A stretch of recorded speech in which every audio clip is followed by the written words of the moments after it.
Tomé Abduz.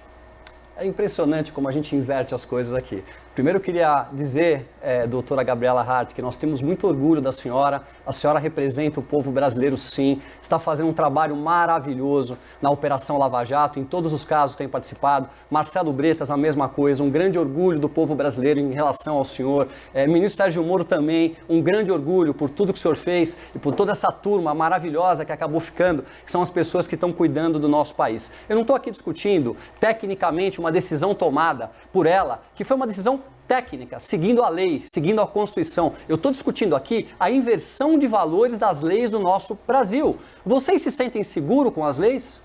Essa é a grande pergunta. Eu não me sinto seguro com as leis do nosso país. Nós vemos pessoas cometerem crimes todos os dias e elas praticamente não vão para a cadeia. Ou se vão, ficam um período muito curto de tempo. Vamos dar um exemplo de um crime comum que acontece aqui em São Paulo. As pessoas que estão aí na porta das favelas traficando drogas. Eles têm um pouquinho de droga no seu bolso, a quantidade grande está dentro da favela, é feita uma operação policial, onde se coloca a vida do policial e a vida da equipe toda em risco para poder prender esse rapaz lá que está traficando drogas. Ele chega na delegacia, como o volume de drogas é muito pequeno, ele bate um papo lá, fica lá algumas horas e volta para casa. Depois de 3 horas, ele é pego de novo no mesmo lugar, cometendo o mesmo crime. Então, acho que a nossa discussão de hoje, Gabriela, com todo respeito, você fica muito rasa nas suas discussões técnicas, sempre seguindo aquela linhazinha técnica, e eu estou aqui discutindo o nosso país, eu estou discutindo as pessoas que estão em casa, o que nós passamos nas ruas, e o crime do colarinho branco é o pior crime que pode ser ocasionado no nosso país,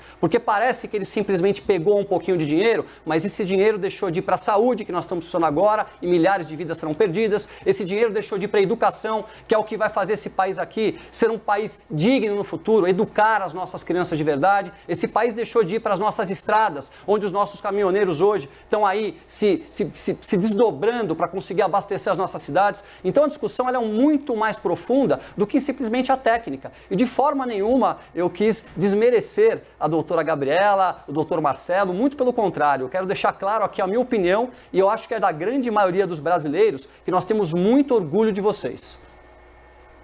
Gabriela? Gotino, não tem exemplo mais claro do que eu falei, de que a gente foge absolutamente do tema, do que a fala recente do Tomé.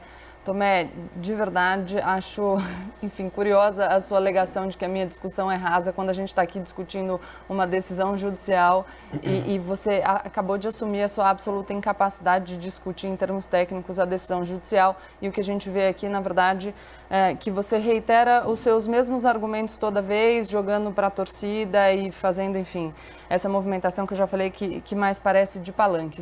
Eu queria falar então, já que o Tomé trouxe para a discussão, embora a gente fuja completamente do que está sendo discutido, ele trouxe aí os crimes de drogas, a sua fala também mostra que você não tem absoluto conhecimento, nenhum conhecimento sobre como os crimes de drogas são processados no Brasil, porque você diz que uma pessoa que está ali na favela, e de novo acho que você reitera uma visão um pouco preconceituosa que você já demonstrou outros dias, porque você sempre vincula essa questão da prática de crime com as comunidades mais carentes. Existe tráfico de droga também fora das favelas, tá? Eles são tratados de forma diferente, mas existe também fora das favelas, então sinto muito que você tenha usado esse exemplo das favelas, das comunidades carentes.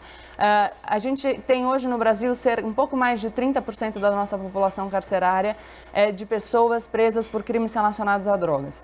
Essas pessoas que são presas por crimes relacionados a drogas, na sua grande maioria, são jovens, pobres e negros. Esses jovens, pobres e negros presos por crimes relacionados a drogas, aqui vou falar do tráfico de drogas e vou citar 2 pesquisas, uma do Núcleo de Estudos da Violência da USP e outra mais recente do juiz Marcelo Semer, demonstram que na grande maioria dos casos, as ocorrências por tráfico de drogas e, portanto, as ocorrências que resultam em prisão para essas pessoas são ocorrências lavradas pela polícia militar, as pessoas são abordadas na rua, o que se tem é só o flagrante, o laudo da materialidade, portanto, a constatação de que aquela substância é droga e o depoimento do policial, e essas pessoas são condenadas pelo tráfico, embora estivessem importando pouquíssima quantidade de droga.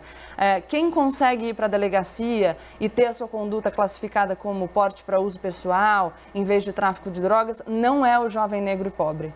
tá? A gente tem diversas notícias no Brasil mostrando que a decisão sobre se aquela conduta é tráfico, se aquela conduta é uso de drogas e, portanto, a decisão sobre se a pessoa vai seguir presa ou vai ser solta tem muito a ver com o perfil socioeconômico e o perfil físico das pessoas que são levadas para a delegacia.